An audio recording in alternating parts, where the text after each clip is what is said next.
Walang preno kung bumatikos. Malalim at makatwirang komentaryo. Mag-ingat ang mga politikong gumagawa ng kalokohan at baka kayo ay tamaan ng Rapid Fire!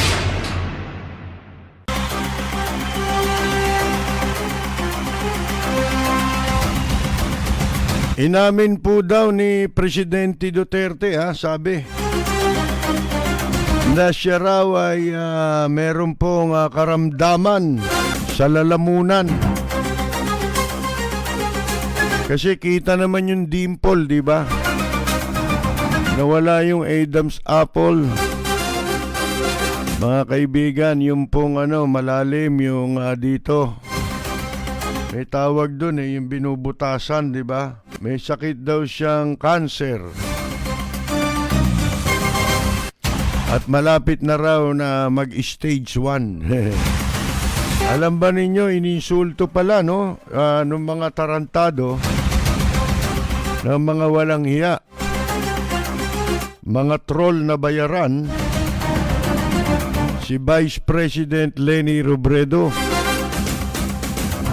tungkol dun sa kanyang paglabas sa telebisyon, ni-insulto yung kanyang yung kanyang itsura. Pag mangi-insulto kayo, tignan nyo muna yung sarili nyo, At saka kung anong klase pagkatao ninyo. Ngayon, kung supporter ka ni Presidente Duterte, wala kang karapatang mang-insulto. Dahil kulang na lang tawagin kayong mga baliw.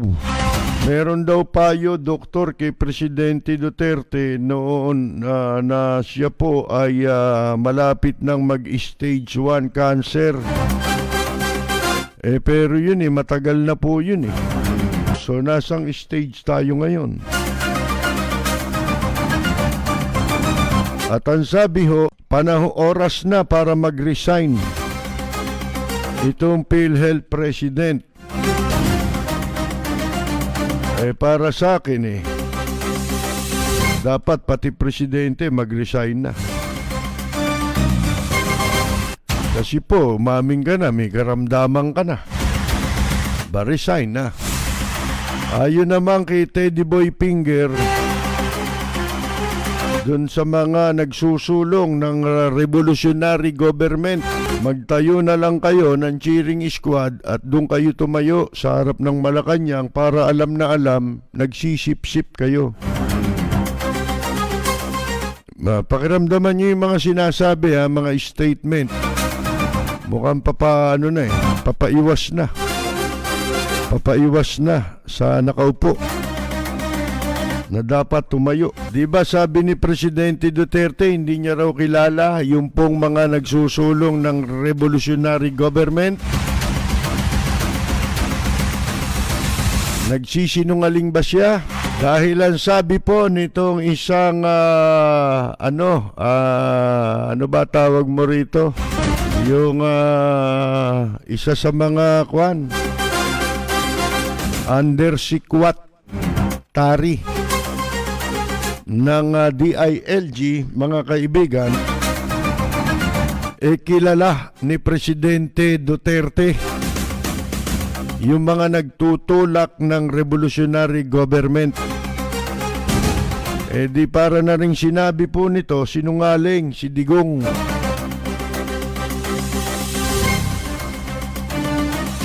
At sabi naman itong ika, hindi ko malaman kung ito'y miyembro ng junta o ano. Ito si Roque. Wala raw clear and present danger dun sa panawagan para sa revolutionary government. Yung salitang yan, katunayang may kinalaman nga ang Malacanang diyan po sa isinusulong na revolutionary government. Meron palang isang general, sundalo. Ang ika nga po binabatikos ang pamahalaan kung bakit hindi po naninindigan para po sa ating kasarinlan, Yan po, hinahanap ko yung balita. Hindi ko matagpuan. Bueno, mga kaibigan, ito ho mga balita ngayong araw na ito. Yung iba bukas pa ho mababasa ito. Unahin natin itong pag-iinsulto kay Vice President Leni Robredo. Wala naman silang sinasabing mali. Si Vice Presidente na tuloy, maaga pa. Vice President Leni Robredo, kahit saan, kundi pintasan yung pong suot yata at yung itsura niya nung lumabas siya sa telebisyon, mga kaibigan. Yung butasan lalamunan, di nyo mapintasan, di ba? May dimple dito, malaki hindi pa ba ano yun? Katibayan yun, mga kaibigan. Ngayon, ang sabi pero sabi ni Vice President Leni Robredo, sa halip na siya po ay sumagot dito sa mga kalokohang ito na pang-iinsulto sa kanya, mga kaibigan, mas minabuti niyang saluduhan na lang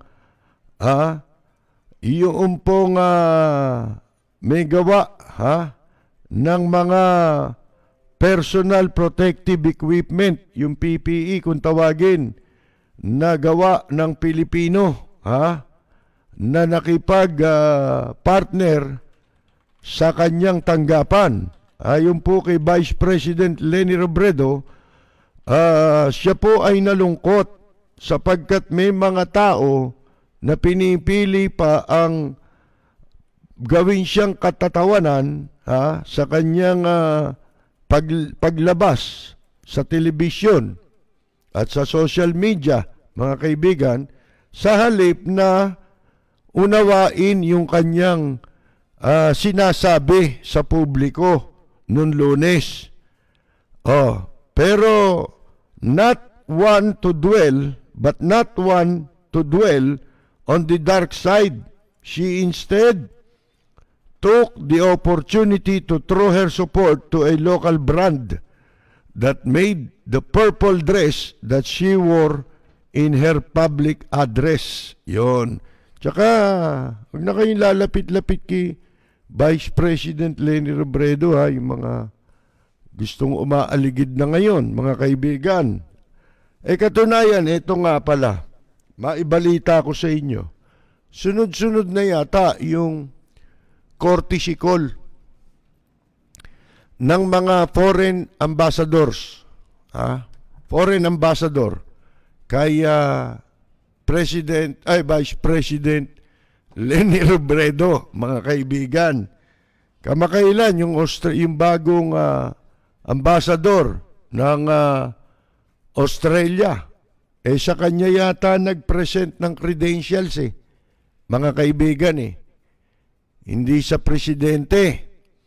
At ewan ko kung yung Canadian ambassador nag-courtesy call na rin kay Vice President Leni Robredo. Ngayon, yan ang pag-usapan natin. Meron bang relevance? Yan ang tanong. Meron bang relevance yung pong pakikipagharap, yung pag-courtesy call ng mga ambassador, foreign ambassadors kay Vice President Leni Robredo? Kung meron, ano ba? Yan ang tanong Ano ba ang relevance nung pag-courtesy call? Pagsadya sa tanggapan ni Vice President Leni Robredo. Gusto ko itong mapag-usapan ng kahit papaano, mga kaibigan, para sa mga tanga na hindi nakakaintindi ng ganyang kataas na uri ng mga body language. Ano po? Para ito sa mga mangmang na nagdudunong-dunungan sa mga social media.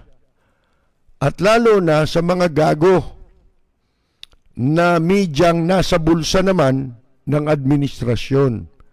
Hindi nila matatalakay ito, mga kaibigan. Bakit? Kasi makakaano ito, wala ng, ano tawag mo rito? Ng tapang. Ha? Kumbaga baka mawala ng kwan Ano ba tawag mo ron? Ng moral. Sa bagay, mga immoral naman yung mga yan di ba? Ang alam lang niyang mga hinduropot na yan, mambuli. So, kaya ko to bibigyan ng konting panahon na maipaliwanag sa inyo kung ano ang relevance ng mga pagbisita na yan kay Vice President Leni Robredo. Kung ang pag-uusapan po natin politika, mga kaibigan. Alam nyo, kapag kaganyan na imbes na sila po ay mag-courtesy call sa presidente, sa vice president sila nagko-courtesy call, malaki impact nun, mga kaibigan. Alam nyo kung bakit? Gaya ng nababanggit na natin sa nakaraan, hindi natin malaman hanggang ngayon kung paano pinatatakbo itong ating gobyerno at kung sino ba talaga ngayon ang nagpapatakbo ng gobyerno, sapagkat ang presidente, very obvious, ay hindi naman natin nakikitang nagla-live, kung alive, mga kaibigan. Sila'y nagpapakita lamang ng mga video na recorded na. Hindi natin alam, once a week lang yun, di ba? At niriritoke pa yun. Pati speech kailangang doktorin. Hindi lang yung karamdaman ang dinodoktor. Pati yung speech na ginagawa pagharap sa publiko. Napaka-importante nito kasi kanina ipine-play yung mga lumang tape na noon sinabi ni Presidente Duterte, matagal na ito na siya'y may sakit. Di ba? Iba't ibang karamdaman. Mga kaibigan, di ba? Pero itong mga huling araw simula nung mag-lockdown, bihira nang magpakita ng live at alive si Presidente Duterte.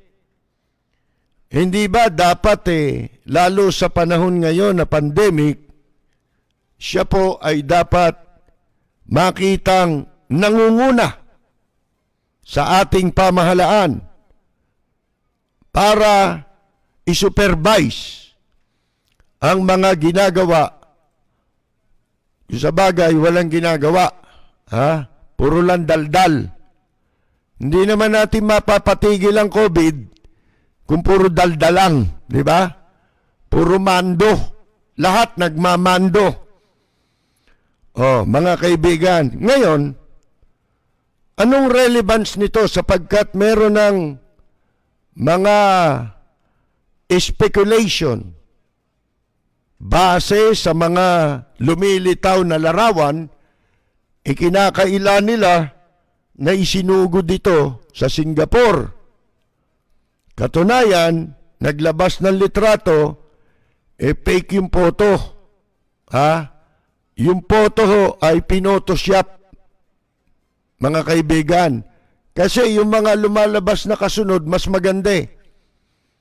Makikita ninyo, ang pagkakadoktor, balbon. Huli ka, balbon.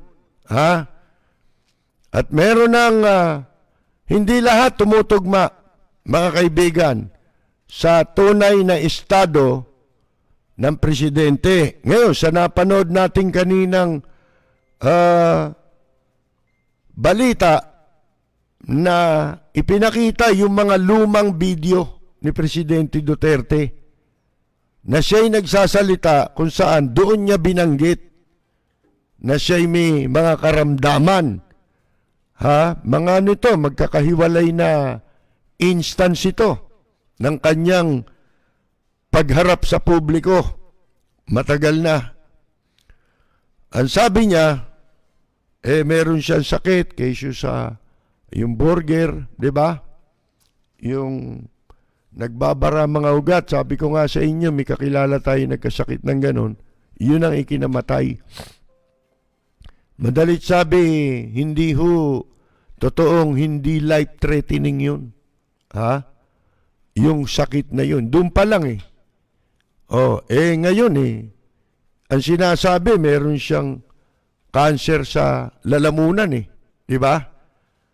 Dahil nga, yung litrato na huling pinaka-bidyong pinalabas, yung mga kuha doon, mga kaibigan, pag binlow up mo, makikita mo, meron pong dimple sa lalamunan, mga kaibigan. May malaking butas.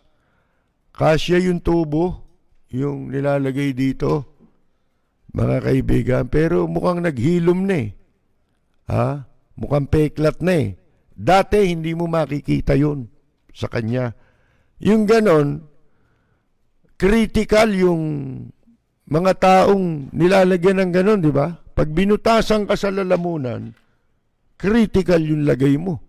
Di ba? Mga kaibigan. Ngayon, kumo inamin na rin niya na siya'y merong sakit. Ang sabi ho sa balita, ang nagsasalita rito ang sabi niya nung Lunes ito sinabihan daw siya ng doktor na tumigil na sa pag-inom dahil yung kanyang Barrett's esophagus ay malapit ng mag-stage 1. Ito'y sinabi niya nung Lunes, mga kaibigan. Stage 1 cancer, malapit na raw. Ngayon, ang sabi ni Harry Roque, sinusunod naman ni Duterte, ni Pangulong Duterte, yung pong advice, payo ng doktor. Ang sabi niya, I think people are putting too much meaning on that statement. Ito'y nung Lunes, yung statement na sinasabing inamin ni Presidente Duterte meron siyang sa esophagus, di ba? Ngayon ang sabi ni Roque naman, ang mga tao raw ay masyadong binibigyan ng kahulugan. Yung statement na yun o pahayag. I think that the advice was given to him a long time ago. Mga kaibigan, yung a long time ago, hindi binanggit yun sa speech ni Presidente. Siya nagsalita nun Pero sa pahayag ni Roque, merong long time ago. Sa pahayag noong Lunes ni Presidente Duterte, ang sabi niya, ang payo sa kanya ng doktor, huwag ka nang uminom dahil malapit ka na sa stage 1 cancer. Ang sabi naman ni Roque, matagal na yun. Yung payo, sa kanya ng doktor. Kung matagal na yun anong stage na siya ngayon? Yun ang tanong, mga kaibigan. At ito, binanggit din ni Presidente Duterte sa nakaraan naman niyang mga speech. matagal na, nakaraang taon o the other year o last year, na yung constitutional provision na tumutukoy sa rule of succession, tumutukoy dun sa in case na merong karamdaman ang presidente. Yun, binanggit niya yun. Katulad din ng binasa natin. Sinasabi niya na kapag ka ang presidente dapat ipagtapat. Pero ang sabi niya, kapag kami sakit, dapat ipagtapat. Pero ang sabi niya, wala namang maliwanag na sinasabihan niya dun Ito wala niyang maliwanag na sinasabi dun sa konstitusyon. Yung kumbaga paano mo isasagawa? Di ba? Yung pag-reveal o pagsisiwalat sa tunay na estado ng iyong kalusugan bilang isang presidente, na yun ay obligasyon ng gobyerno, obligasyon niya at karapatan ng mamamayan na malaman. Yan ang nasa saligang batas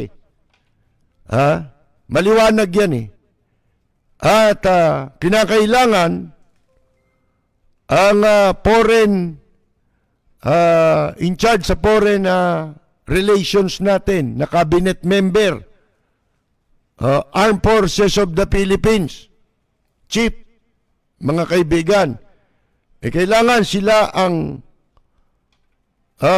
magsasabi, titingin sila sa kalagayan ng presidente. Ngayon, sabi niya, hindi naman sinasabihan niya ron. Yung sinasabi niya, mechanics Hindi. Mali ka ron. Wala ring sinasabi na na hindi pwedeng hindi i-reveal. Nakalagay nga karapatan niya ng taong bayan Hindi ba? Di sundin ninyo yun. Dapat. Yun ang dapat ninyo sundin. Kaya malinaw yun. Kung alin yung malinaw na nakalagay doon, yun ang sundin nyo. Hindi ba? Kasi konstitusyon yan mga kaibigan sinasabi, binasa natin yung provision, di ba, nung isang beses dito sa programa natin. Karapatan yan ng publiko na malaman, mga kaibigan. Siyempre, pagka nandun yung, hindi ang magdedetermine doon, doktor, in the presence. Kasi hindi naman doktor yung foreign official na in charge sa foreign relations hindi ba? Hindi rin doktor yung Chief of Staff ng Armed Forces of the Philippines. Mga kaibigan, ibig sabihin in their presence, hindi ba? Present sila habang sinusuri ng doktor yung kalagayan ng presidente. At kung ano ang findings ng doktor na hindi tinakot, mga kaibigan, yun ang kailangang ipaalam ng cabinet member na yun. Sino yung cabinet member? In charge sa foreign relations. Sino ba yan? Hindi ba si yan? Si Dirty Finger, mga kaibigan, at saka ang Chief of Staff ng Armed Forces of the Philippines. Sa madalit sabi, iniiwasan nila. At dito makikita ninyo, nakababahala rito, merong plano. Sino hindi magsususpecha na wala silang binabalak na iba? At inihahanap mo ng iniikutan pinapaikutan yung saligang batas kung paano nila paglalaruan. Ako, kumbinsido ko eh. Ang mga command hindi nang gagaling na sa presidente. Meron ng mga ibang pinanggagalingan ng direktiba na inilalabas ng gobyerno. At ito siguro, hindi ako nag-iisa sa ganyang yung marunong bumasa ng sitwasyon. Katunayan, tayo unang nagtatanong dito. Ano ba ito, hunta? Sapagkat hindi na napagkikita ang presidente? Oh, hindi ba? Yung junta, isang grupo yun ng mga taong nagpa-power sharing. Bakit? Binoto ba yan? Nasa konstitusyon ba yan? Kung papaanong yung revolutionary government ay labag sa konstitusyon o wala, dahil wala yan sa konstitusyon, labag yan sa konstitusyon. Mga kaibigan, alam nyo kasi yung interpretasyon, yan ang nagpapahamak sa atin eh. Dahil iginagawa lagi ng lusot yung mga batas. Ngayon, hindi nila ginagawa yan, yung pagsisiwalat. Pwede ba sasabihin mo, meron ako isopagus eh. Hindi. Paano mo isisiwalat yan? Ibig sabihin, kailangan may manggagamot. Dahil hindi naman doktor yung foreign secretary. Mga kaibigan eh. Hindi rin doktor yung AFP chief. Mga kaibigan. Ibig sabihin nun, kaya sila ang binibigyan ng mandato sa batas. Sila yung in charge na dapat sumaksi. Kapag ka ide-determine ng doktor ang kalagayan o estado ng kalusugan ng presidente. Kasi mahirap ito eh. Mahirap itong kalagayan natin ngayon. Especially, alam niyo yung pandemya, ginawa talaga ng China yan para ma-divert ang ating atensyon sa paghanap ng lunas at solusyon diyan sa problema. Diyan tayo lahat matuon ang pansin ng mundo upang maisagawa nila ang kanilang maitim na plano para sakupin ang mundo at ang ating bansa, lalong-lalo na. Sapagkat tayo ang pangunahing target na masakop niyan eh. Kapag tayo po ay nasakop ng incheck, na leche na, mga kaibigan, mauuwi ito malamang sa digmaan na pandaigdig na digmaan, mga kaibigan. Sapagkat ang Pilipinas ay napakahalagang depensa ng Estados Unidos sa malayong silangan.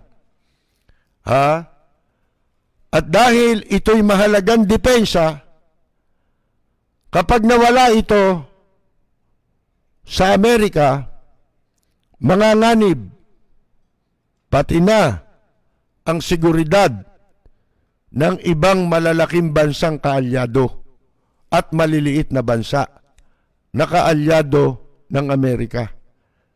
Sabi ko nga sa inyo, yun ang trabaho ng Amerika na kinikilala sa buong mundo. Recognize yun na role ng Amerika na proteksyonan. Sila ang mangunguna para protektahan ang interes ng maraming bansa na kanilang kaalyado, na wala namang ibang pwedeng makagawa kung hindi sila, mga kaibigan. Ngayon, yan ang problemang, tunay na problema natin. ang dapat, i-relinquish na kung talagang, yun lamang sinasabi kahit sabihin mong nasa stage 1 cancer pa lang. Para mo nang sinabing ang presidente mentally, physically unfit. Hindi na siya nababagay o wala na siyang kakayahan na makapamuno ng ating bansa. Unang-una, pag may sakit ang tao, alam mo naman yan. Di ba? Mahirap yan sa tao yung nag-iisip na ng iba. Tapos meron kang malaking responsibilidad sa bansa. Abay, hindi mo pwede nang pagsamahin yun. Yung utak ng taong ganon, may gera na sa utak niya. Di ba? Maghahanap na lang ng damay ito. Madadamay tayo rito. Ipapahamak tayo nito. Mga kaibigan. Bakit ho siya, ano ang basihan na pwede mong masabi na ang presidente mentally unfit? Para po pangunahan o pamunuan ng ating bansa. Makikita nyo yan sa pabago-bago nilang statement at pabago-bago ng pasya. Di ba? Marami nang nagkaiba-iba ang mga pasya, gumulo. Hindi ba? Nagulo ang ating gobyerno. Iba-ibang sasabihin ngayon, iba, pati gasolina. Gagawin mo disinfectant. Yan ba? Mentally fit pa yan? Sabi nga sa inyo, pinagtatawanan na siya. Ano ba ito? Presidente ba to? Sabi sa ibang bansa. Sa television, ipinakikita siya. Pagkatapos, kinukomentaryuhan. Di ba? Pinakita namin yung sa Japan, di ba? Pati dun sa mga pagmumura niya. Yan, mentally unfit na yan. Kasi, pwedeng yan ay epekto na ng mga gamot na pumapasok sa kanyang katawan. Alam naman ninyo, ang cancer, puro ang mga gamot niya matitindi. Hindi ba? Para ihanap ng lunas yan. Wala namang gamot yan. Di ba? Puro ano yan, pampatagal lang. Kung halimbawa, 1 buwan ka na lang, baka pwedeng maging 2 buwan. Ganun lang yun mga kaibigan Kadalasan pa nga niyan, yung mga chemotherapy, isa yun sa paraang ginagamit sa mga may ganyan sakit. Yung chemotherapy, mga kaibigan, mas lalo kang padadaliin nun Ayan. Meron akong mga kakilala hanggang ngayong buhay.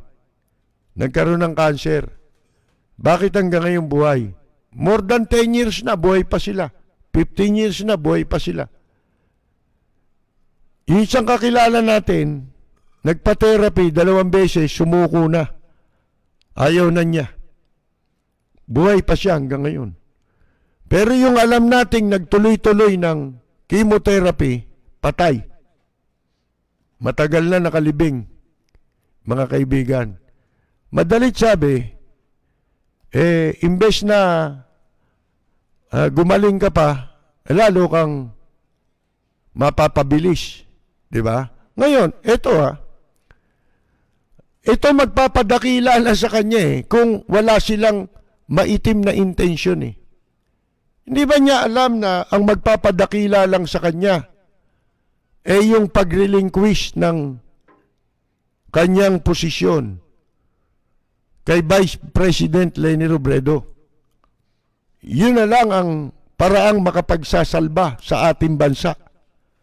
Sapagkat Ang sabi nga natin, hindi tayo papayag dapat na daanin sa mga rebgob. Yan ilabag sa konstitusyon.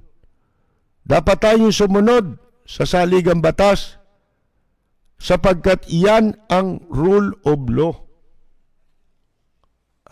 Mga kaibigan.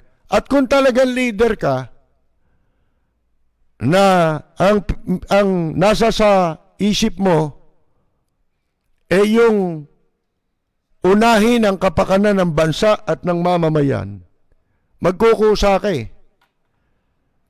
Ito sa panahon ng snap election, ang talagang kandidato ng oposisyon nun, labang kay Marcos, si Doy Laurel. Mga kaibigan, siya ang lumalabas na leader ng oposisyon that time. At kakandidato nga siyang presidente. Mga kaibigan. Pero ano nangyari? Bakit hindi tumuloy na kumandidatong presidente si Doy Laurel? At nagpaubaya siya kay Mrs. Cory Aquino. Na ibigay yung pagtakbo bilang presidente kay Mrs. Cory Aquino at siya ay pumayag na maging vice-presidente ni Mrs. Cory Aquino. Si Doy Laurel, yun ang hindi natin dapat makalimutang ginawa. Sabi nga sa inyo, may mga magaganda ring nagawa ang mga leader. Kaya ayaw natin sa kanila, kaya gusto natin. Katulad nung nangyari na yon, ang ginawa ni Doy Laurel, kaya siya pumayag sapagkat mas inisip niya, mas pinahalagaan niya ang kapakanan ng bansa at ng mamamayan para magkaisa ang oposisyon. Dahil kung dalawa silang tatakbong presidente, mahahati nila ang boto ng oposisyon. So para mabuo ang oposisyon, ang hanay ng oposisyon, nagpaubaya si dating Vice President Salvador Doy Laurel na siya ay magbise na lang kay Mrs. Aquino. Yan. Yun ang dakila. Yun ang kadakilaang nagawa ni Doy Laurel. Hindi man siya naging presidente, malaki naiambag niya para sa kapakanan ng ating bansa at ng mamamayan. Na nung panahon na yun, mapagkaisa niya ang mga nasa oposisyon. At yun ang nangyari, mga kaibigan. Kaya ako, hanggang nakakapag-isip pa tayo, hindi natin kalilimutan yun. Yung mga nagawa, mabubuting nagawa ng mga dating leader natin. Magmula sa ating mga bayani hanggang sa mga nanunungkulan sa pamahalaan. Kung yung iba, nakalimutan na nila yun,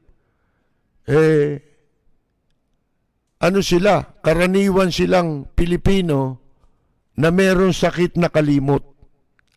Ngayon, base na rin sa mga pangyayari, yung kaninang sinasabi natin, yung tungkol sa meron bang kahalagahan o relevance itong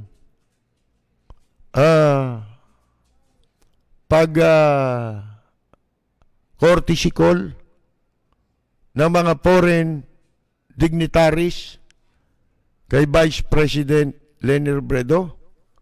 Malaki po relevance niyan. Ipinakikita lamang, sabi ko nga sa inyo, yung ambassador, extension niya ng presidente ng kanilang bansa. Kung saan man silang bansa galing. Sila ang extension ng presidente. Kaya kung tawagin sila, katulad din ang tawag sa presidente, His Excellency or Her Excellency. Sila yung extension ng presidente sa isang bansa. At sila'y nagko-courtesy call.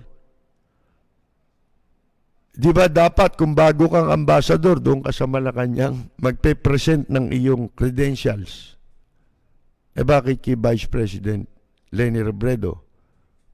Meron hong mga mensahe yun na dapat maunawaan ng pangkaraniwang mamamayan. Ang mensahe nun, isa, kumikilala sila sa duly constituted authority. Kumikilala sila sa saligang batas. Yan ang mga tandaan ninyo na mensahe niyan. Ibig sabihin, kung kinikilala nila ang saligang batas, yun yung saligang batas natin ngayon. Mga kaibigan, ibig sabihin, kung nagbabala kayong gumulo, paguluhin ito, kung sino man demonyo ang nagbabalak na pumalit sa pwesto kay Presidente Duterte na wala naman sa konstitusyon, ang mensahe nun, hindi nila kikilalanin. Alam nyo ang recognition ng tawag dyan sa international community. Halimbawa, nagkaroon ng presidente sa ating bansa.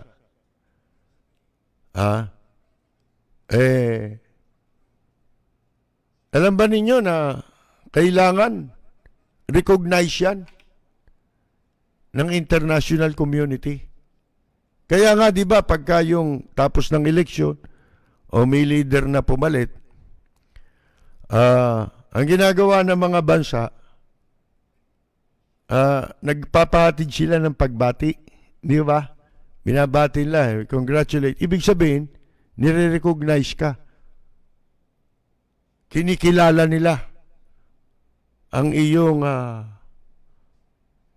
pag-upo sa puder ng kapangyarihan.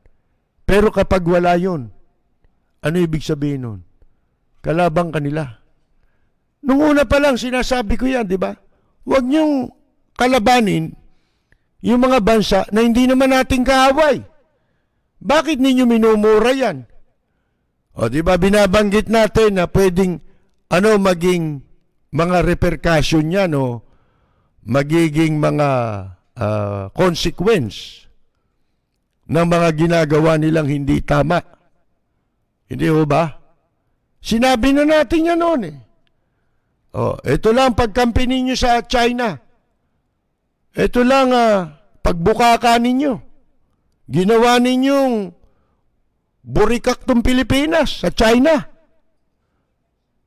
Mga kaibigan, ibinukaka parang babae. Para gahasain ng China.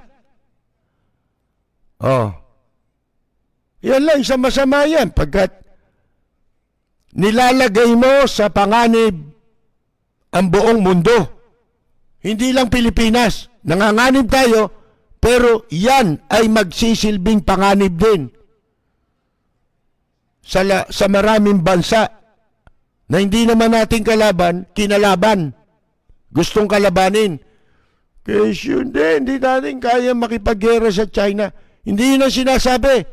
Kung talagang hindi pala kaya bakit yung Canada hinamon niya ng gera? Basura lang yun, Diba? Diba challenge niya?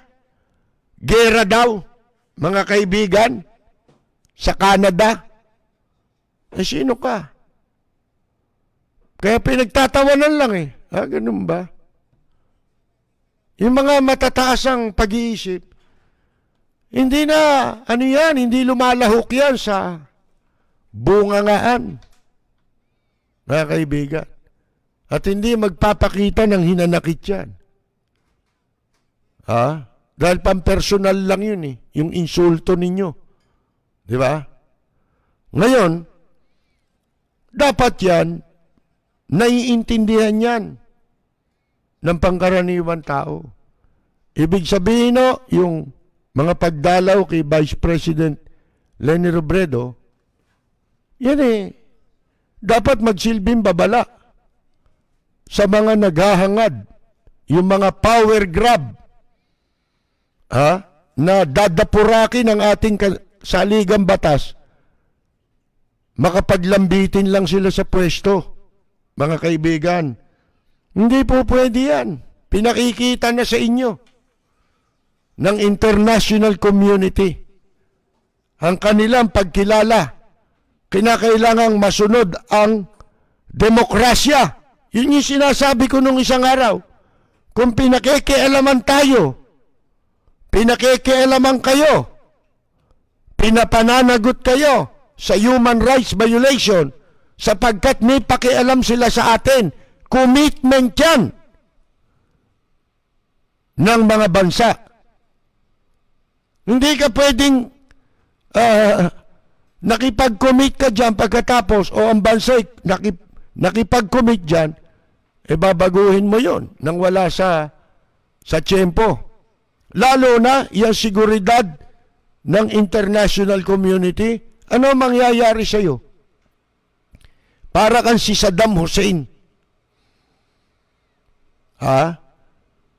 Pagka nangyari yan, ang gagawin sa iyo, idideklara kang kaaway ng mundo, panganib ka sa mundo, ikaw ang magiging terorista. Yan ang dapat naiintindihan ng mga pangkaraniwan tao na hindi nyo, mas pinaniniwalaan ninyo yung mga bobo na troll, kayo maniwala ron. Ang gagawin nyo lang doon, ignore. Sumasali nga yan sa usapan, bigla na lang mga nagsusulputan yan Ang gawin mo doon, block mo lang. Hahanapin niya yung pwede silang makipagtalo sa'yo, bakit ka papatol doon?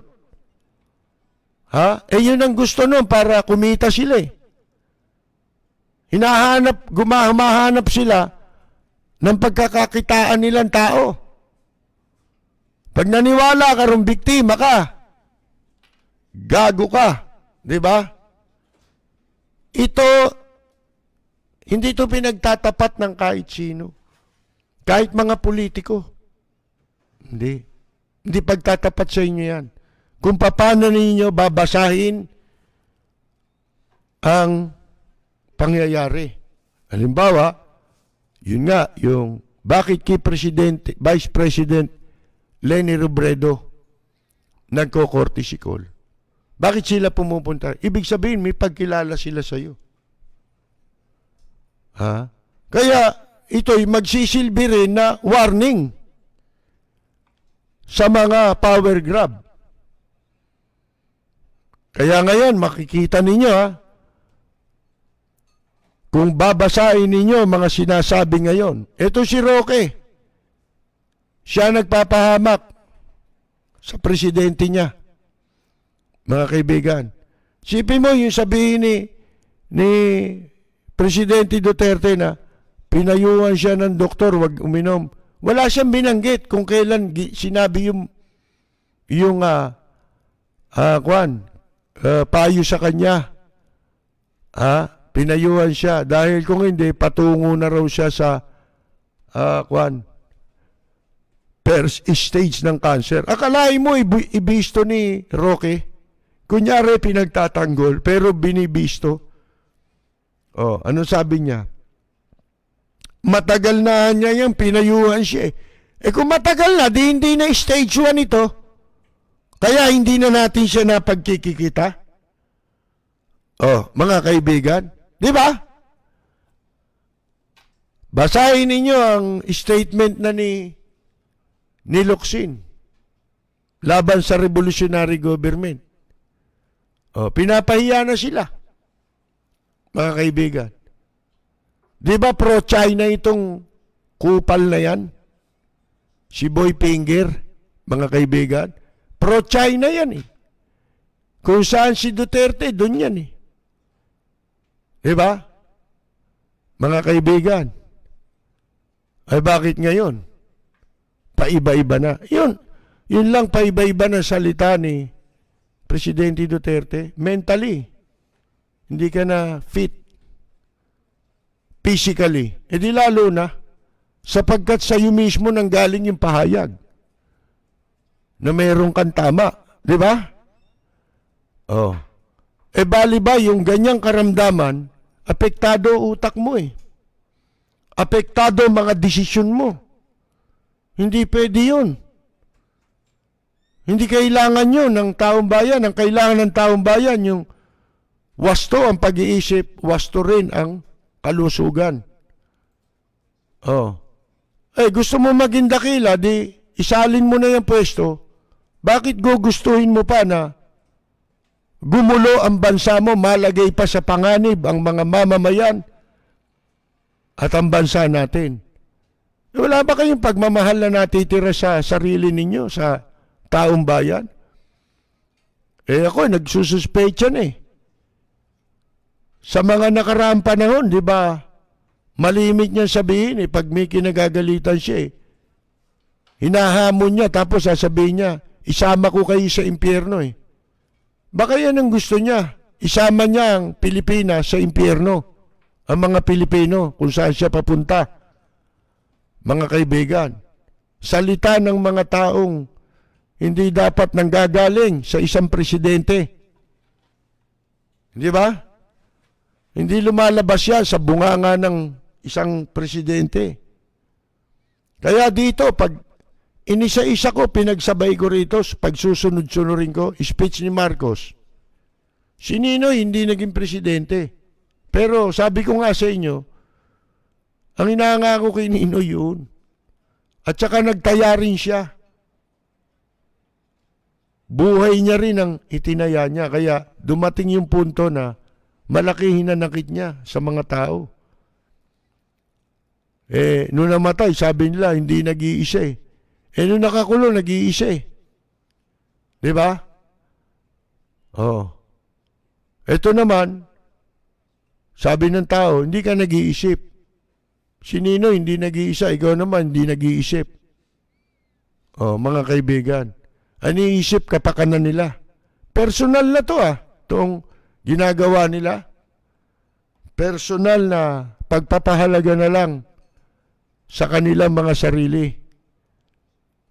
Pero sabi ko nga sa inyo, yan namang diktador yan, di pa na-perfect yan eh.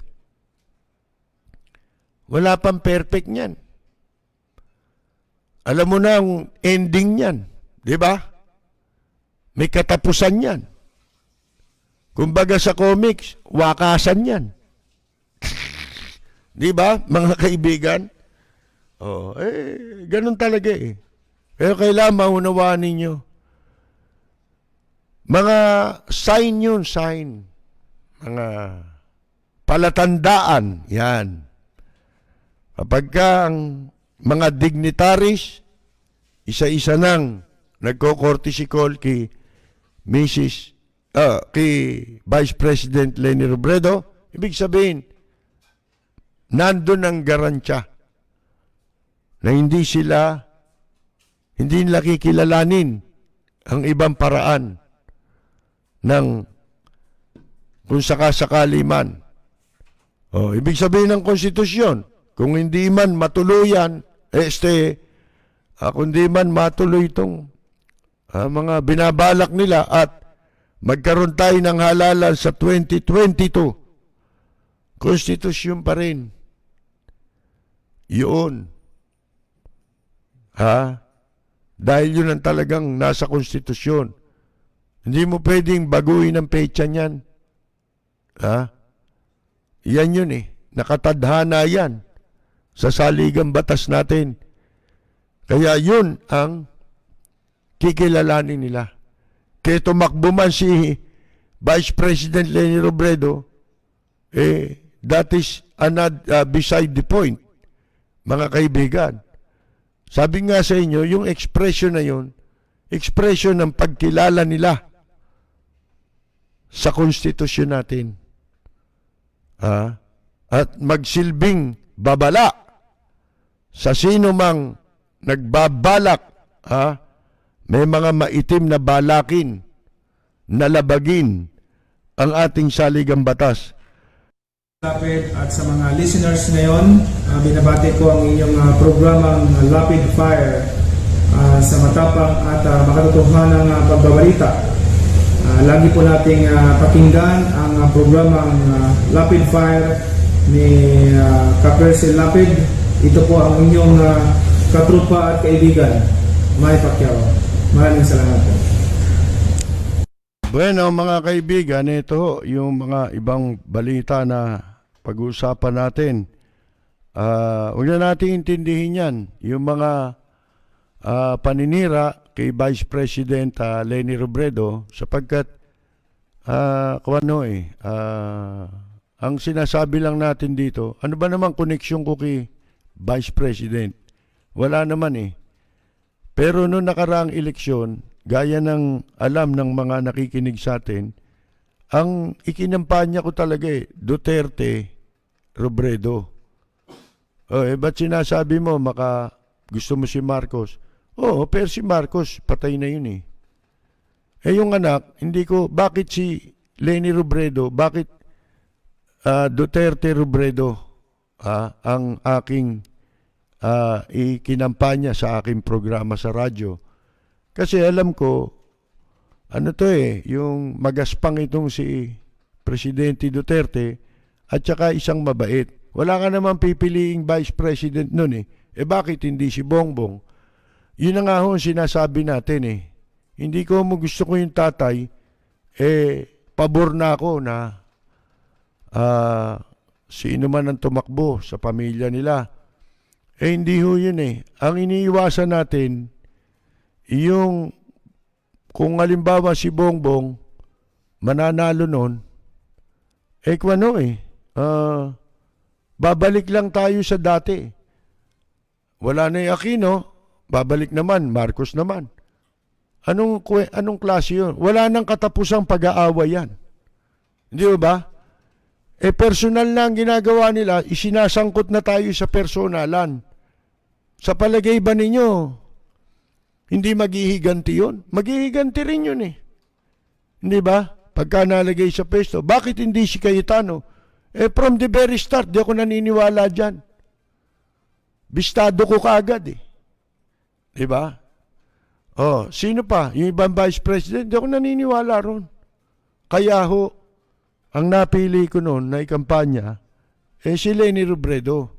Isang araw, nag-aalmusal kami ni Mayor Lim pagkatapos ng presidential election. Diyan sa Jollibee lang, sa May Cultural Center. Dumating yung political officer ni Vice President Leni Robredo. Nagkakwentuhan kami. Sabi ko ang ikinampanya ko talaga, Duterte at saka Leni Robredo. Ganun ba? Totoo palang merong Roro, Rodrigo at saka Robredo. Hindi ko ho alam, kako. Basta ako, doon sa sarili kong programa sa radyo. Ngayon, ang sabi, sa kwentuhan namin, sabi ko i-focus nyo ngayon ang gagawin, ang inyong atensyon. Ito mangyayari, kako. Kasi nabasa ko na hindi ko sa ewan ko bakit meron tayong ganun na nakikita natin yung pangyayari.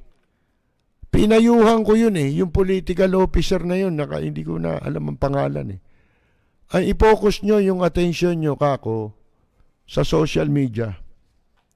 Tiyak, babanatang kayo sa social media.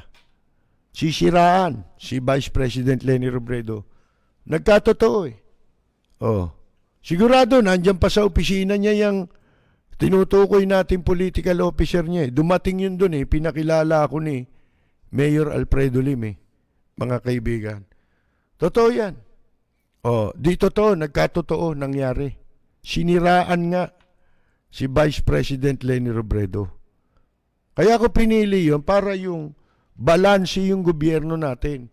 Wala talaga pala sakim sa kapangyarihan itong mga taong ito. Meron silang ibang binabalak. Pinaasa nila yung mga Marcos, mananalo sa kaso si Bongbong. Talo mga kaibigan Nung buksan yung balota mas lalong lumaki boto ni Leni Robredo Bakit? Ginamit sila Mga kaibigan, ginamit ang kampo ni Bongbong para awayin yung grupo ni Leni Robredo nang wala namang kasalanan. Pinaparatangan na nandaya. Mga kaibigan, akala mo ba si Leni Robredo, siya nagbilang ng boto niya At sinasabi nila nandaya nagbilang ng boto, Comelec mga gago, di ba? Paano mandadaya si Leni Robredo? Magagawa niya ba yun? Siya na yung kandidato, siya pa yung Comelec. Mga kaibigan, di ba? Wala, mga ito mga bayaran lang yan Sumusunod sila kung ano yung ipinagagawa sa kanila. At saka sa katotohanan, kaya sila sumusunod lang, mga bobo nga kasi. Di ba? Kasi kung matalino ka, mali pinagagawa sa iyo, susundin mo. Ba, hindi. Yun din yung sinasabi natin sa Armed Forces of the Philippines. At naniniwala tayo, may mga tao pa na hindi papayag dyan sa hanay ng mga Armed Forces natin. Nananawagan nga yung ang apelyido, Parlade, General Parlade, nakadistino sa Mindanao. Ang paniwala niya ang gobyerno walang ginagawang paninindigan sa pananakop ng dayuhan dito sa ating bansa. At himihimok din siya na dapat daw gumawa tayo ng paninindigan natin, kamukha ng sinasabi natin. Para natin ipagtanggol ang ating kasarinlan. General yan ang apelyido Parlade, mga kaibigan. Yan ang kanya sinasabi. Ano pa ba itong ibang... Ito, sabi ni Locsin, basahin natin Ganito dapat ang pagbasa ng pag-analyze ng balita. Hindi ka pwedeng makapag-komentaryo ng gusto mo lang sabihin nang wala kang pinaguhugutan, kamukha nung ginagawa ng mga gago. Pinagmumura yung media, yung pala gusto nila maging media sila. Hindi pwede sa media yan, kahit baliktarin mo mundo. Ngayon lang pwede yan. Hanggang dyan lang kayo. Di ba? Hindi nyo ba na... Ito, may nabasa ko. Nag-aaway-aaway na. Ano ibig sabihin niya? Yung artista, yung si Vivian Velez, at saka yung si Mocha, minumura niya. Binabanata na niya. Bakit? Meron na yang gusto nang gumawa niya ng graceful exit, mga kaibigan. Katulad nito, basahin natin ito si Locsin. Ano sabi ni Locsin? Magtayo na lang anya kayo. Ito'y sinasabi niya dun sa mga nagsusulong ng revolutionary government. Magtayo na lang kayo ng cheering squad. At pumalakpak kayo dun. Magpalakpakan kayo dun sa harap ng Malacanang. Sa halip na manawagan kayo ng revolutionary government. Yan ang payo ni Boy Finger, mga kaibigan. Sabi niya, this is really unique in its insanity. Kakaibahan niya, anya ito ng kabaliwan Ito'y kilusan, a seditious movement. Isipin mo yan, mga nanunudyo, di ba? Para manatili ang government, ang gobyerno. Why would you do that? Why don't you just form a cheering squad? Bakit nyo gagawin niya na niya? Ba't di nala kayo magtayo ng cheering squad? tumayo kayo sa labas ng palasyo at palakpak kayo ng pumalakpak doon. Why would you form a movement that says, we like the government? We like the government to stay. Yon. Ba't ka raw magtatayo ng ganyang grupo? Ang nasa likod nitong lumabas, yung sinasabi natin tao, si Bobby Brillante, na nabigyan ng katiting lang na pwesto ito sa panahon ni Mrs. Cory Aquino sa PCGG, Fiscal Agent, yung mga taga-imbestiga. Naipaidala ito sa bulletin, ay nagalit dyan si Don Emilio Yap. Sequestering yung kwan Under sequestration noon yung bulletin inireport siya, tanggal siya. Alam nyo na, mga kaibigan, to each, yan sa mga nanonood. Ang sabi pa ni Locsin, alam nyo ba kung sino si Brillante? Si Brillante ay half-brother. Nino. Kaya yan na-appoint Half-brother ni dating press secretary ni Mrs. Aquino, yung unang-unang press secretary. Si Buddy, hindi, sumunod kay Locsin pala ito na naging press secretary. Una pala si Locsin. Tapos si Buddy Gomez ang pumalit dyan. Yun ang half-brother niyan. Hindi, teka, huli yata si Buddy Gomez na naging press secretary, huli na. Ang naging press secretary ni Mrs. Aquino, Teddy Boy Locsin, tapos si Teddy rin, Chodoro Benigno, veteran na newspaperman. Katapos, yun, si Buddy Gomez. Yan. Kapatid niya yun. Half-brother nito yun.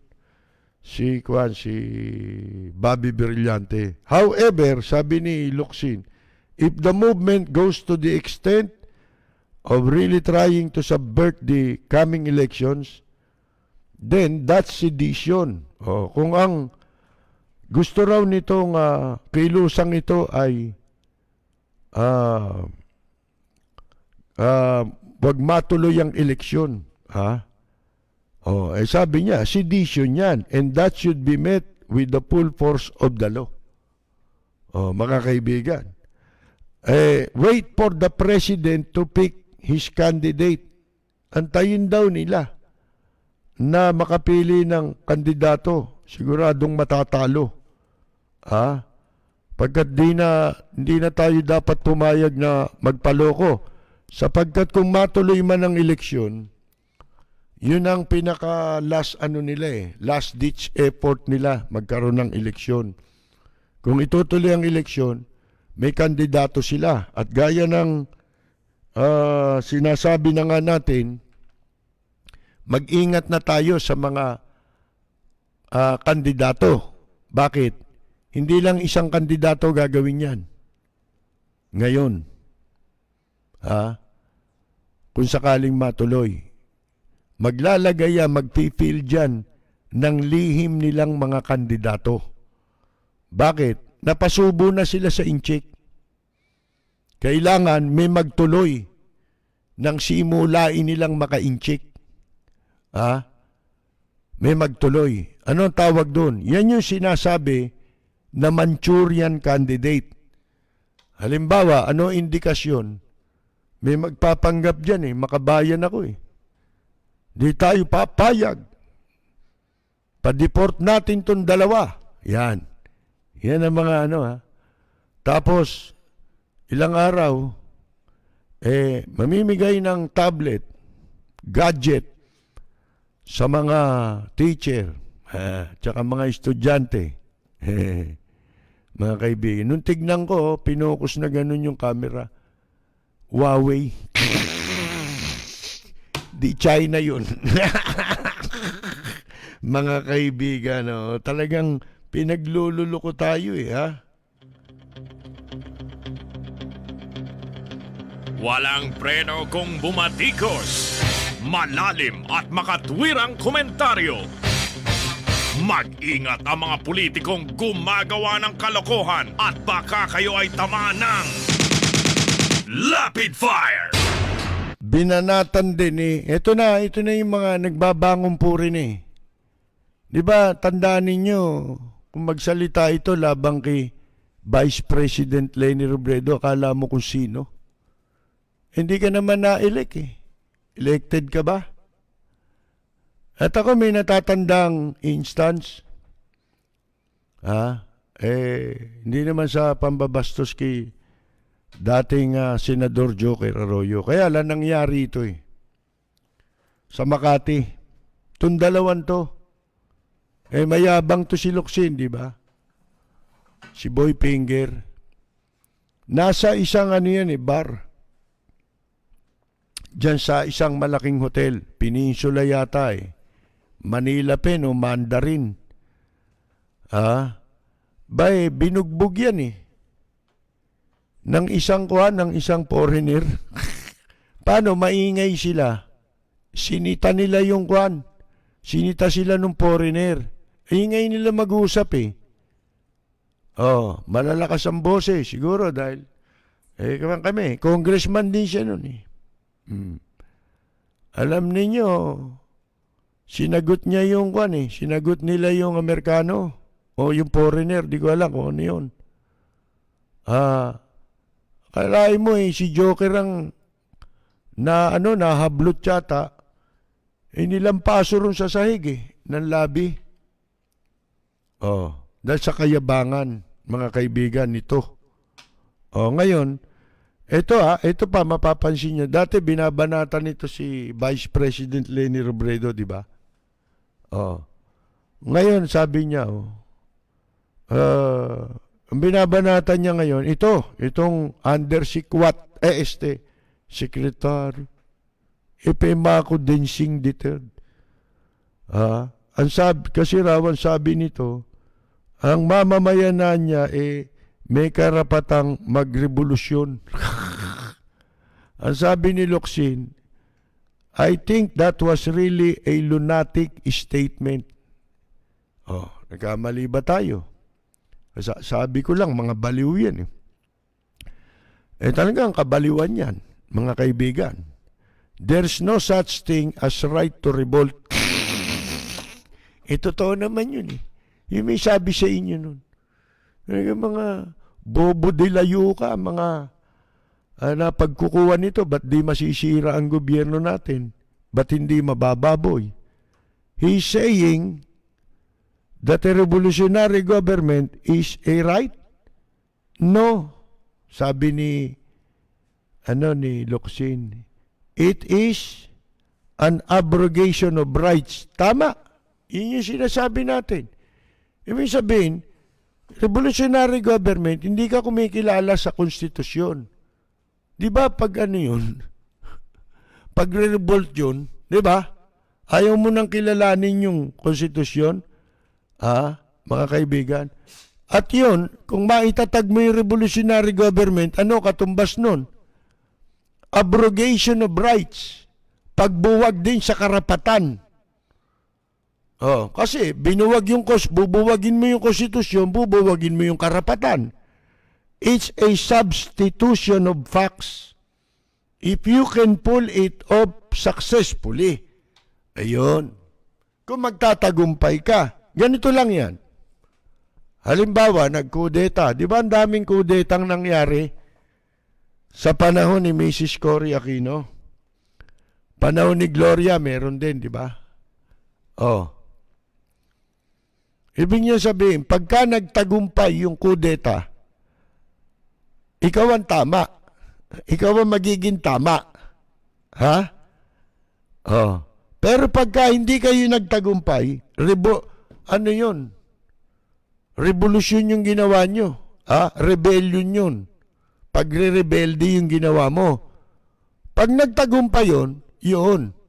Pero ngayon, mahirap paniwalaan ang kudeta siguro kasi maliban na kung pwedeng maging totoo ang kudeta, pwedeng hindi. pwedeng kudeta di ba? Kung kasali ang mga matataas na general na nakaupo ngayon, yung mga retired generals, hindi kudeta yun. Kudeta yun. Pag nanggaling ang kudeta sa mabababang sundalo, yun talagang kudeta yun. Wala akong pakialam dyan.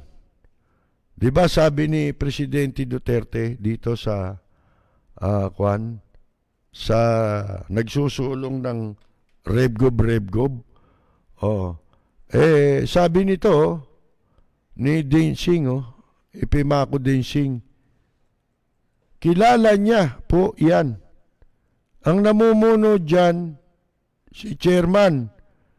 Ang chairman niyan ay si dating TESDA Chief Jean Mamunjong. So kilala niya ho yan. Yung ibang miyembro ng MRRD, NECC, ito yung mga nagpirmahang luko-luko sa sa Pampanga. Nasa gabinete. So kilala niya yung grupo. Sabi ni Ipimako Dinsing. Taas din ang pangarap nito. Alam ba ninyo, doon sa pinanggalingan kong himpilan bago ako tinanggal doon, ilang beses akong winarningan dahil sa pagpuna ko sa mali ng gobyerno. Sa ibang araw natin ipagtatapat yan, mga kaibigan. Ito sabi, tinan niyo itong mga taong ito. Di ba sinabi ni Presidente, wala siyang, hindi ko kilala yung mga taong yan. Dinis-on Itong grupo namin, kilala raw ni Presidente Duterte raw yan, mga kaibigan. Ang kahulugan lang nitong sinasabi niya, huwag kayong maniwala kay Presidente Duterte. Kasi sinungaling yan. Yun ang katumbas nun Magpapatuloy po tayo. Ito lang sa Sabado na ihahatid sa kanyang huling hantungan si Mayor Alfredo Lim, na hanggang ngayon po ay ang kanyang mga labi ay nasa Arlington Memorial Chapels, at sa Sabado po ng alas 7 ng umaga magsisimulang alisin na siya sa Arlington Memorial Chapels para idaan ang kanyang mga labi sa tanggapan ng MBI, Manila City Hall, Senate at Manila Police District, bago po siya ang misang gagawin sa Santo Niño Church sa Tondo, 11 a.m. bago ho siya idiretso sa Manila North Cemetery. At ang Senado ho nagpalabas ng resolusyon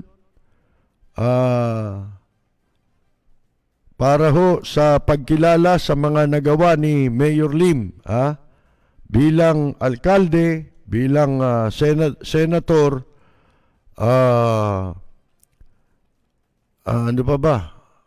secretary ng DILG at naging pulis, mga kaibigan. Senate Resolution number 494 nagpapahayag ng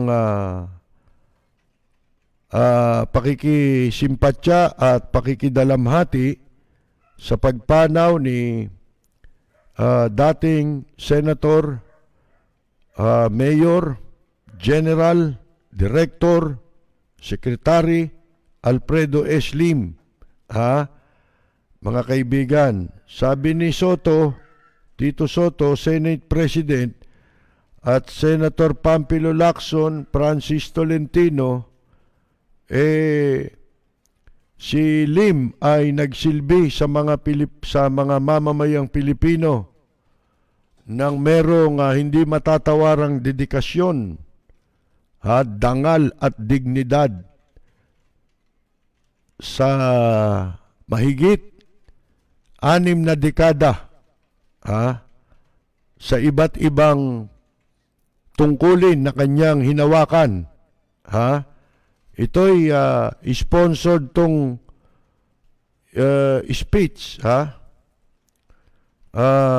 Sabi ni Tolentino, si Lim ay nagsimula sa kanyang public service bilang pulis sa edad na 22 anyos at naging isa sa most decorated policemen sa ating bansa. Alam niyo si Lim, sa katotohanan, ang kaligayahan niya yung nasa pwesto siya para makapaglingkod. Hindi ka mukha nung iba, ang kaligayahan magsamantala. Oh. Eto, sabi ni Tolentino, kanilang kinikilala yung mga ginawa ni Mayor Lim na paglilinis sa Maynila laban sa droga, prostitusyon at iba pang mga kriminalidad bilang pulis. Kung saan ay nabansagan siyang Dirty Harry. Siya yung original niyan, mga kaibigan, Dirty Harry. At kinilala rin nila yung naging senador si Lim 2004 hanggang 2007 na nakapag-introduce o nakapaghain ng mga panukala na tutugon sa kapakanan ng mga mamamayan, lalo na sa mga mahihirap at sa bansa. Katulad anya ng pagbibigay ng libreng gamot, pagpapagamot sa mga mahihirap na pasyente at protektahan ang kanilang pamilya at mga kamag-anak mula sa mga iba't ibang klase ng karamdaman at harassment ng mga hospital at mga funeral parlors. Mga kaibigan, alam niyo nung tumakbo ulit si Mayor Lim kaya lang hindi pinalad. Ang isa sa payo ko nung kay Mayor Lim sa aming pagkukwentuhan, sana po natatandaan ko ito kung makabalik kayo. Kasi meron na kayong libreng paglilibing, libreng crematorium. Kaya ang tawag doon sa kanyang programa, From Womb to Tomb, libreng pagpapaanak. Yan naman, hindi naman mapapasubalian yan. Alam nyo, sabi ko, Mayor, dapat to siguro magtayo din kayo ng mga pagbuburulan ng mga tao. Kasi mga kabaong marami, libre. Mga imported pa yun Yun galing, donasyon yun ng mga iba't ibang bansa. Yung mga ataol. Papalitan mo lang yung yung loob nun, Ang gaganda. Mas magaganda sa mga kabaong dito na locally made. Sabi ko, yung pagbuburulan, importante rin ho. Dapat meron kayo niyan sa bawat distrito. Hayaan mo niya kung makakabalik tayo, ganyan ang gagawin natin. Di ba nabanggit ko nga sa inyo yung na nagugunita natin yung mga kagandahang ng Pilipinas nung tayo'y bata pa na namimiss natin, di ba? Mga nostalgic na alaala sa nakaraan. Halimbawa ho ko, nung malita ko, merong motor ko. Kasi dyan ako sa Baclaran. Sumasakay kami niyan magmula sa Baclaran, umiikot yan sa Luneta. Yung motor ko, yung double deck. Yung itaas no, walang bubong mga kaibigan. Kasi noong araw, maganda pa ang Manila Bay. Wala pang wala pang reclamation yan. Hanggang dun yan sa may papuntang airport. Ngayon umiikot siya mura lang ang bayad, mabagal ang takbo nun mabagal hanggang Luneta. Pagdating sa Luneta, iikot. babalik ka na naman. Round trip. Maganda ho ka ako yan sa mga turismo ng Maynila. Kahit yan magawa natin, maibalik yan, magmula sa Vito Cruz, Ross Boulevard, hanggang Luneta, pabalik. Sabi ni Mayor Lim, hindi pa yon. Gagawa tayo ng mga sasakyan na libre, mga bus. Doon sa mga major thoroughfares. Para ang mga estudyante, mga na dito nakatira sa lungsod na Maynila, meron sila masasakyan. Libre na kung malayo ang pinag-eskwela nila. Balak niya nga noon magkaroon ng annex yung Universidad de Manila. Magkaroon sa bawat distrito, kamukha nung ospital na ginawa niya na bawat distrito merong ospital. Ito naman, yung eskwela, sabi niya dapat maglagay ako niyan doon sa Tondo. Nandun sa Maywan Luna. Annex yan. Yung mga nakatira doon na nag-aaral sa Universidad de Manila, hindi na sila mangangailangan ng pamasahe para makapasok. Libre na nga yung eskwela. Siyempre, problema pa rin ng magulang yung pamasahe. Para hindi na sila mamumroblema yung magulang. Lalagyan natin ang eskwelahan niya nandun na yung universidad, ilalapit natin sa mga distrito. Yun ang plano ni Mayor Lim tsaka yung housing project na condominium type na 4 na palapag. Gagawa siya niyan. Yun ang gusto pa niyang maibigay yun Magawa yun sa kanyang dangan nga lamang at hindi po pinalad na makabalik sa pwesto si Mayor Lim. Lahat naman nagawa na niya Kung walang ospital ngayon, saan tatakbo yung mga tao? Especially ngayon na meron tayong pandemya, di ba? Hanggang hindi nasasara yung mga transport prostitution na yan, hindi namin titigilan yan Ako, wala sa akin, maski front page ako. Ganap ako, likas sa loob ko, buong puso ko'y pagkakaloob ng sarili ko, 10 kasamahan ko sa ermita. Itataguyod namin ang sarili namin pagkain. Dahil hindi kami kayang pakainin kahit sinong tao. Against all odds, General Alfredo Lim, Chief of the Western Police District, pursues an unrelenting campaign to wipe out a permanent fixture in Manila, the Red Light District. How did you start out in your police career? I was appointed as a patrolman in the city of Manila. We started as we call it the men on beat, walking the streets of Manila. Why were you interested in becoming a policeman? Well, when I was in high school, I was fascinated with the exploits of policemen and detectives, hunting criminal elements, And I was reading all these police stories. The police chief himself has figured in many police stories, numbering enough to make a book. His long stint as a police detective exposed him to all types of crime, all sorts of criminals, and many untold dangers. Marami. Sa pagtupad ng tungkulin, talagang kasama yan. Dahil alam mo, dito sa aming profesyon, you cannot satisfy everybody. Pag nagkaroon ng isang krimen, ay siyempre tatrabahuhin ng mga polisyan. At pag nahuli yung suspect, yung pamilya niya, yung mga kaibigan niya, galit na sa amin. But the reputation of the policeman is not so good. Maraming lagayan, bayaran. Ako personally, Pero alam mo, yung mga bintang na yan, ay totoo rin dahil aaminin ko na sa iyo na meron din kaming mga kasamahan na tumatalikod sa sinumpaan nilang tungkulin. You're known as a fearless cop. You think that's accurate? Hindi naman. Siyempre kami natatakot din.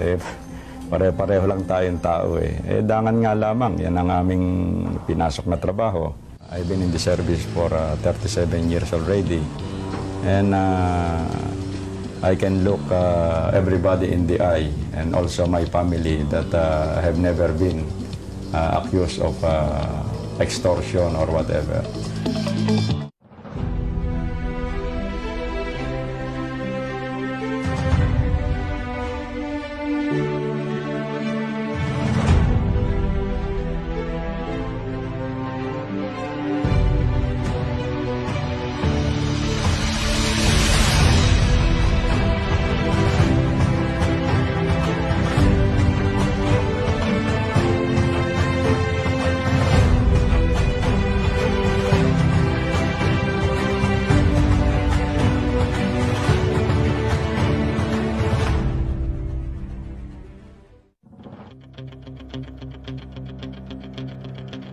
Walang preno kung bumatikos. Malalim at makatwirang komentaryo. Mag-ingat ang mga politikong gumagawa ng kalokohan at baka kayo ay tamaan ng Lapid Fire!